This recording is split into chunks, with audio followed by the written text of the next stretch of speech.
Hello everyone. आज हम बात करेंगे पृथ्वी के ऊष्मा बजट के बारे में। यानी पृथ्वी सूर्य से कितना प्रकाश या सूर्य ताप ग्रहण करती है और कितना वापस करती है। तो इसका आंसर यह है कि सूर्य से पृथ्वी जितना सूर्य ताप ग्रहण करती है ठीक उतना ही वापस कर देती है, अपने पास यह शेष नहीं रहने देती। इसी कारण से यह ना तो अधिक गर्म हो पाती है और ना ही अधिक ठंडी हो पाती है। यानी इसका जो ऊष्मा बजट है वो हम इस वीडियो में देखने वाले हैं। सूर्य से किस रूप में तरंगें आती हैं और पृथ्वी से किस रूप में तरंगें वापस कर दी जाती हैं, ये भी हम इस वीडियो में जानेंगे। कितना % सूर्य का ताप वायुमंडल के द्वारा अवशोषित किया जाता है, ये भी हम जानेंगे।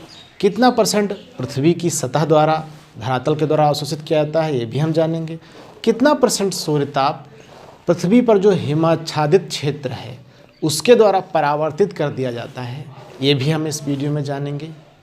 तो इस वीडियो में हम पृथ्वी के सूर्य ताप से संबंधित बहुत सारी जानकारियाँ जानने वाले हैं। इसलिए दोस्तों बने रहिएगा हमारे साथ इस वीडियो में लास्ट तक, ताकि कोई भी छोटी सी छोटी चीज़ छूटे ना पाए। और हाँ, वीडियो को शुरू करें, आगे बढ़ाएं, इससे पहले आप सबसे पहले लाइक कर दीजिए, क्योंकि बाद में आपसे भूल हो जाती है। और अगर आप वीडियो पे नए हैं, चैनल पे नए हैं, तो हमारे चैनल को सब्सक्राइब करके ज़रूर जाइएगा, क्योंकि बाद में आप सब्सक्राइब करना भूल जाते हैं। और यह सब्सक्रिप्शन बिल्कुल फ्री है। यह जो नॉलेज ज्ञान है यह बिल्कुल फ्री है आप सबके लिए। तो आइए वीडियो स्टार्ट करते हैं। सबसे पहले आप देख रहे होंगे सूर्य से सूर्य ताप किरणों के रूप में हमारी पृथ्वी तक पहुंचता है। ये हमारी पृथ्वी अर्थ है, जो कि चारों तरफ से वायुमंडल से घिरी हुई है। अब इस वायुमंडल में गैस हैं, धूल के कण हैं, तमाम जलवाष्प है, तमाम इत्यादि बहुत सारी चीज़ें हैं इस वायुमंडल में, जिसने हमारे इस पृथ्वी को चारों तरफ से घेर रखा है।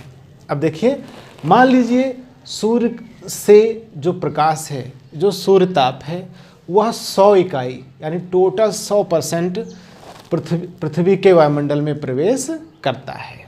तो माना कि टोटल 100% पृथ्वी के वायुमंडल में प्रवेश करता है।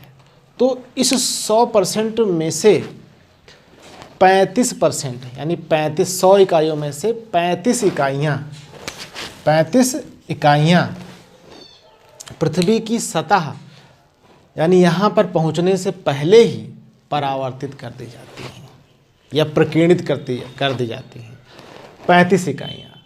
इन्हीं 35 इकाइयों को सौर ताप या सौर विकिरण का जो मात्रा है, परावर्तित मात्रा है, इन्हीं को पृथ्वी का एल्बिडो कहते हैं। तो क्वेश्चन जो आए, तो एल्बिडो किसे कहते हैं? पृथ्वी की सतह से पहले पहुंचने से पहले ही सूर्य ताप या सौर विकिरण वायुमंडल के द्वारा परावर्तित कर दिया जाए, उसकी मात्रा को यानी 35% की मात्रा को पृथ्वी का एल्बिडो कहते हैं। अब इस 35% में वायुमंडल में बादल होंगे और पृथ्वी पर सतह जो पृथ्वी है उसमें हिम आच्छादित जो क्षेत्र है, हिम आच्छादित क्षेत्र है, उसके द्वारा और बादलों के द्वारा 27% बादलों के द्वारा परिवर्तित होता है और 2% पृथ्वी की हिमाच्छादित क्षेत्रों के द्वारा परावर्तित होता है। तो 27 और 2 29% या 29 इकाइयाँ, 35 इकाइयों में से 29 इकाइयाँ बादल और पृथ्वी की हिमाच्छादित क्षेत्रों के द्वारा परावर्तित कर दी जाती हैं। शेष बची 6 इकाइयाँ वह वायुमंडल में प्रकीर्णित हो जाती हैं, यानी फैल जाती हैं। धूल के कणों के द्वारा, जलवाष्प के कणों के द्वारा प्रकीर्णित कर दी जाती हैं। तो ये जो 35% है, ये पृथ्वी की सतह पर पहुंचने से पहले ही परावर्तित हो जाता है। इसी को पृथ्वी का एल्बिडो कहते हैं। तो देखिए, अच्छा पॉइंट है एल्बिडो।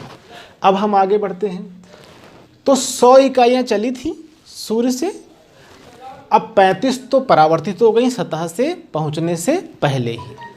तो 100 में 35 घटाएंगे तो शेष बची 65। अब 65 इकाइयों का क्या होता है? तो 65 इकाइयों का हम देखते हैं क्या होता है। जो 65 इकाइयाँ हैं वो पृथ्वी की सतह द्वारा अवशोषित होती हैं, यानी पृथ्वी की सतह द्वारा अवशोषित होती हैं, यानी जहाँ बर्फ नहीं है उसको छोड़ के जो शेष पृथ्वी की सतह है, स्थल और जल, उसके द्वारा ये अवशोषित हो जाएंगी, शेष 65%। अब इसमें भी 65 में क्या होगा, जो पृथ्वी के निचले स्तर पर जो वायुमंडल है वो 14% वायुमंडल द्वारा अवशोषित होंगी। 65 में से 14% वायुमंडल द्वारा अवशोषित होंगी और 51% पृथ्वी के धरातल के द्वारा, यानी 14 इकाइयाँ वायुमंडल के द्वारा अवशोषित होंगी और 51 इकाइयाँ पृथ्वी की सतह धरातल के द्वारा अवशोषित होंगी। यानी 65 इकाइयों में से 14 इकाइयाँ पृथ्वी के चारों ओर जो वायुमंडल है सतह के चारों ओर उसके द्वारा सोख ली गई हैं, अवशोषित कर ली गई हैं, और शेष 51 जो इकाइयाँ हैं, 65 में से 14 घटे तो 51 हुआ, तो 51 जो इकाइयाँ हैं वो पृथ्वी के धरातल के द्वारा अवशोषित कर ली जाती हैं। अच्छा, ये जो पृथ्वी के धरातल के द्वारा यानी जल या स्थल कहीं पर भी उसके द्वारा अवशोषित की जाती हैं, तो उसमें 51% जो धरातल के द्वारा अवशोषित की जाती हैं उसमें यह 51% इकाइयाँ या 51 इकाइयाँ पुनः यह धरातल यानी हमारी पृथ्वी पार्थिव विकिरण के रूप में दीर्घ तरंगों के रूप में पुनः यह वापस अंतरिक्ष में लौटा दी जाती हैं। अवशोषित किया पृथ्वी ने 51% 51 इकाइयाँ और पुनः यह लौटा दी गई। इन 51% में 17 तो सीधे जब वापस करेंगे, यानी दीर्घ तरंगों की जब वापस होगी, दीर्घ तरंगों के रूप में जब पृथ्वी वापस करेगी तो 17 इकाइयाँ सीधे सीधे अंतरिक्ष में चली जाएंगी 51 में से, और 51 में से 34 इकाइयाँ फिर वायुमंडल के द्वारा दीर्घ तरंगों के रूप में अवशोषित होंगी।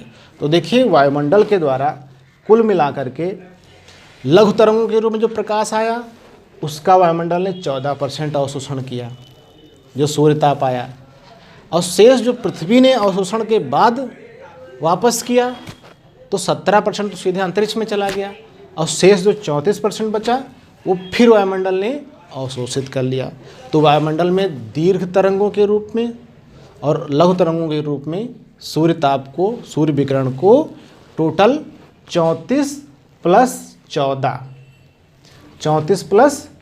14 यानी टोटल 48 इकाइयों का अवशोषण वायुमंडल ने किया। अच्छा, तो अब वायुमंडल ने जो 48% अवशोषण किया है, तो यहाँ देख फिर वायुमंडल इन विकिरणों को जो अवशोषण करेगा ये 48%, इन विकिरणों को वायुमंडल फिर धीरे धीरे अंतरिक्ष में वापस कर देगा। कुछ समय के बाद फिर जो 48% टोटल वायुमंडल ने लघु तरंग और दीर्घ तरंग दोनों को मिला करके अवशोषित किया है उसको पुनः अंतरिक्ष में उसको फिर वापस कर देगा। तो अंतरिक्ष में टोटल कितना वापस होगा? 48 इकाइयाँ तो ये जो वायुमंडल ने शोंकी थी लघु तरंग और दीर्घ तरंग दोनों को मिला करके, और 17 इकाइयाँ वो जो सीधे सीधे वायुमंडल को लौट गई थी। ये 17 इकाइयाँ जो सीधे सीधे दीर्घ तरंगों के रूप में जब पृथ्वी ने इसको वापस किया था, दीर्घ तरंगों के रूप में 17 इकाइयों को, तो सीधे सीधे अंतरिक्ष में कितनी गई? 17 ये अंतरिक्ष में गई, और फिर वायुमंडल में जब वायुमंडल ने जो 48 इकाइयाँ अपने अंदर अवशोषित की थी उसने भी अंतरिक्ष को वापस किया धीरे धीरे, तो 17 और प्लस 48 टोटल अंतरिक्ष में वापस की गई। सॉरी, टोटल 65 इकाइयाँ अंतरिक्ष में वापस की गई। तो टोटल ये वापस कितनी की गई? 65 इकाइयाँ। तो अतः 65 इकाइयाँ जो पृथ्वी पर की सतह द्वारा अवशोषित की गई थी वह 65 की 65 पुनः अंतरिक्ष में वापस कर दी गई। तो यानी टोटल बैलेंस क्या रहा? शून्य रहा।